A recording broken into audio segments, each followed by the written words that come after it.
तर रायगड जिल्ह्यात गद्दारांची घराणेशाही असल्याची टीका उद्धव ठाकरेंनी केलेली आहे। घराणेशाहीवरून उद्धव ठाकरेंनी तटकरे कुटुंबावरती टीका केली आहे। घराणेशाहीला विरोध करणारे मोदी आता तटकरेंना उमेदवारी देणार का असा प्रश्न देखील यावेळेला उद्धव ठाकरेंनी उपस्थित केला आहे। निवडून येण्याची खात्री नसल्यानं तटकरे आता राज्यसभेच्या मागे लागल्याचं उद्धव ठाकरे यांनी म्हटलंय।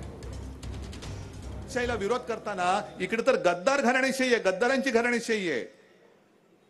मग मोदीजी तुम्ही तटकरे पिता आणि म्हणजे पुत्र नाही, दोन्ही पुत्र मुली आणि त्यांचा पिता भाऊ म्हणजे मुलं पुत्र मुली कोणाला उमेदवारी देणार की देणार नाही सांगणार आहात तुम्ही? गेट आउट घराण्याचे मी इकडे एक तुमच्या घरातल्या एकाला सुद्धा तिकीट देणार नाही किंवा एकालाच तिकीट देईन। पण मला जे काय कानावर आलं की आपले तटकरे साहेब आधीच त्यांचे आता चळाचळ कापले, उमेदवारी मिळेल की नाही मिळाली तर निवडून येणार नाही याची खात्रीच आहे, म्हणून ते राज्यसभेवरती जायच्या मागे